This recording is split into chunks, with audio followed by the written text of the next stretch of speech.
Hi, this is Ranjit, Manager Learning and Development and co-author of the book Winning It Together.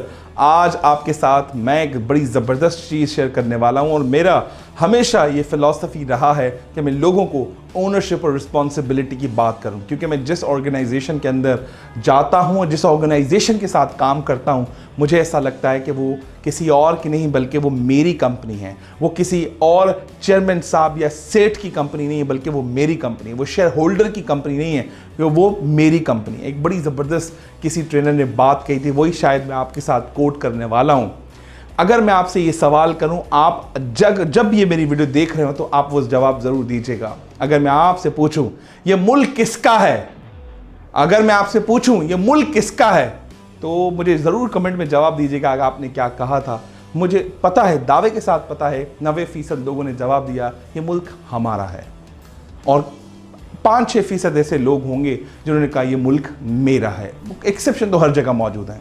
और अगर मैं आपसे पूछूं ये वाइफ किसकी है, तो किसी ने नहीं कहा होगा वाइफ हमारी है, लोगों ने कहा वाइफ मेरी है। तो मैं उसी ट्रेनर की आपसे बात कोट कर रहा हूं और कमेंट में उस ट्रेनर की वीडियो भी मैं आपसे शेयर करूंगा, उसकी पूरी सुनिएगा। आगे चलते हैं कि एक बंदा था, उसने कहा कि मुझे अपना काम स्टार्ट करना है। वो काम स्टार्ट नहीं कर पाया तो उसने भी नौकरी स्टार्ट कर दी। उसके साथ साथ एक दूसरा बंदा था, हम उम्र थे, वही तालीम लेकर बाय डिफ़ॉल्ट कोइंसिडेंटली एक ही कंपनी में वो नौकरी स्टार्ट कर देते हैं। हम अज्यूम करते हैं कि दोनों ने 1920 में नौकरी शुरू की थी और जब दोनों ने 20 साल नौकरी कर डाली तो दोनों का ख्याल हुआ कि अब यार बहुत काम कर लिया है, अब हमें रिटायर होना चाहिए। तो दोनों लोग रिटायर हो जाते हैं। तो एक बंदा 1920 वाला बंदा जिसने तकरीबन 20 साल काम किया, रिटायर होने के बाद वो पेंशन वाली ज़िंदगी गुजारने पर आमादा हो जाता है, पेंशन वाली ज़िंदगी गुजारता है। लेकिन आहिस्ता आहिस्ता अखराजात बढ़ जाते हैं, वो पेंशन उसकी पूरी नहीं पड़ती, तो वो भी अट्टा गट्टा होता है, वो काम कर सकता है, वो नौकरियाँ ढूंढना स्टार्ट कर देता है। लेकिन जो दूसरा बंदा था जिसने उसी के साथ रिटायरमेंट ली, उसने जितना भी उसको रिटायरमेंट वाला फंड मिला और उसको जो पेंशन मिलती रही, उस पर कभी फोकस ही नहीं किया। उसने कहा जितना रिटायरमेंट का फंड मिलेगा मुझे उसी को किसी न किसी काम में लगा के री इन्वेस्ट करना पड़ेगा। तो उसने क्या किया, पूरे फंड री इन्वेस्ट करके आहिस्ता आहिस्ता होकर किसी कंपनी का सीईओ लग जाता है। जब कंपनी का सीईओ लग जाता है तो उसके बाद वो अपने काम करना स्टार्ट कर देता है, कंपनी को 3-fold 4-fold 5-fold ग्रोथ दे जाता है और उसे ऑर्गेनाइजेशन कहती है कि तुम हो तो हमारे साथ as a CEO, of course this is your job, लेकिन हम चाहेंगे कि हम तुम्हें अपना 10% का पार्टनर बना दे, 10% का शेयर होल्डर। एक्सेप्ट किया कि आप मुझे सैलरी भी दे रहे हो और उसके बाद 10% आप मुझे शेयर भी दे रहे हो।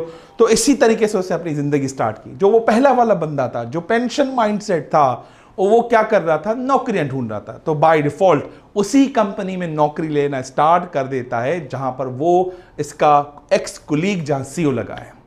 तो अचानक से उनकी दोनों में आपस में मुलाकात होती है। वो पहले वाला पेंशन माइंडसेट और दूसरा बिजनेस माइंडसेट, आपस में उनकी मुलाकात हो जाती है। वो कहता है जनाब मैं आपके साथ 10-15 मिनट बात करना चाहूँगा, आप मेरे साथ नौकरी स्टार्ट की थी, मेरे साथ आप रिटायर हुए और आप इतनी बड़ी पोजीशन पे इतना जल्दी कैसे पहुँच गए। तो उसने कहा यार मैं इस तरह की बात आपसे छेड़ना नहीं चाह रहा था, खामखा आप दिल बर्दाश्त हो जाएंगे, लेकिन आपने पूछा है तो आइए चाय पीते हैं और चाय पे मैं आपको पूरी बात बताता हूँ।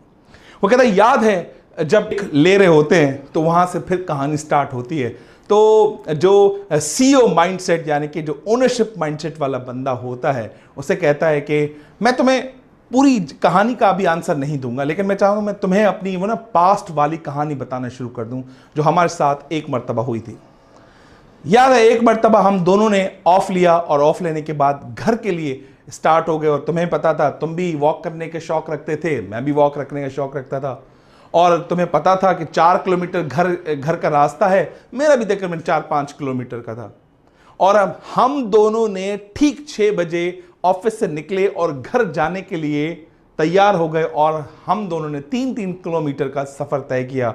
और अचानक से याद आ गई लाइट और मेरे ऑफिस के बाकी इलेक्ट्रॉनिक गैजेट्स अभी भी चल रहे हैं, चलो वापस चलते हैं और उसको बंद करके आते हैं। तुमने कहा पागल वागल तो नहीं हो भाई, अभी 3 किलोमीटर चल के आए हैं तो वापस जाऊंगा 3 किलोमीटर और वापस चलेंगे 4 किलोमीटर पे घर है, 10-15 किलोमीटर कौन चलेगा, आप ऐसा करें आप खुद से जाएं, मैं तो आपके साथ नहीं चलूंगा। और तुम वहाँ से मेरा साथ छोड़ के तुम घर चले गए और मैं उसी वक्त वापस गया ऑफिस में, अपने लाइटें बंद की, अपनी चीज़ें तमाम जो इलेक्ट्रॉनिकल गैजेट्स थे वो सारे बंद किए और मैं घर वापस आ गया। और घर जब मैं वापस आया उसी दिन मुझे पता लग गया कि तुम नौकरी माइंडसेट हो, तुम पेंशन माइंडसेट हो, तुम रिटायरमेंट के फंड पे जिंदगी गुजारने वाले माइंडसेट हो। मैं जिम्मेदार बंदा हूं और जिम्मेदारी वाला माइंडसेट रखता हूं।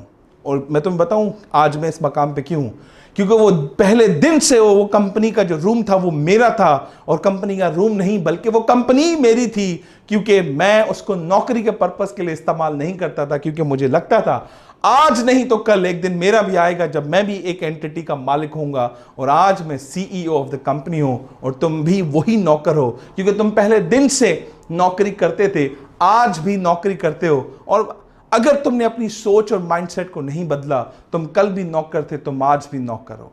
सो ये जो नौकरी माइंडसेट है या जो गुलामी वाला माइंडसेट है, ये कभी भी किस्मत से नहीं होता। ये कभी भी आपको जो है ना कोई लॉटरी नहीं खुल जाती कि आप सीईओ ओवरनाइट बन जाते हो। This is all about your thinking, this is all about your mindset, how you develop your self from very beginning. हम ये नहीं कहते आपसे आइए पैसे उधार लीजिए, लोगों से पैसे उठाइए, जाइए कारोबार शुरू किए। आप एक अपना माइंडसेट तो बदल सकते हैं। माइंडसेट एक ही वर्ड बदल सकता है, वो क्या है? जिम्मेदारी। Take ownership right now. जिस भी कंपनी में आप काम कर रहे हैं, own it that company ke this is my company, this is not our company, because you are responsible. Individual is responsible for the profits, for the cost, for the revenue and everything. भले किसी भी department में आप काम कर रहे हैं, profit नहीं कमा रही कंपनी, तो आप अपने आप को जिम्मेदार बोलिए, कहीं मेरा काम तो पीछे नहीं रह गया। आप डायरेक्टली एसोसिएटेड है सेल डिपार्टमेंट के साथ। यू हैव टू ओन कि मेरी कंपनी अच्छा परफॉर्म क्यों नहीं कर रही है, मेरा कंपनी बहुत अच्छा परफॉर्म कर रही है। If company is performing very well, give credit to yourself, क्योंकि कहीं ना कहीं तुम्हारा भी उसमें किरदार था। जब आपने ओनरशिप की बात अपनी जिंदगी में अप्लाई कर दी, तो मैं ये समझता हूं आप अपना retirement, provident fund, gratuity and जितने भी सारे फंड्स हैं, वो वाला माइंडसेट आपके अंदर नहीं है। Why? The public jobs are not growing too much. When they end their career, उनका mindset रिटायरमेंट के बाद कुछ भी नहीं करना। Why the private organization people are increasing day by day and they're earning millions? Why they become so rich?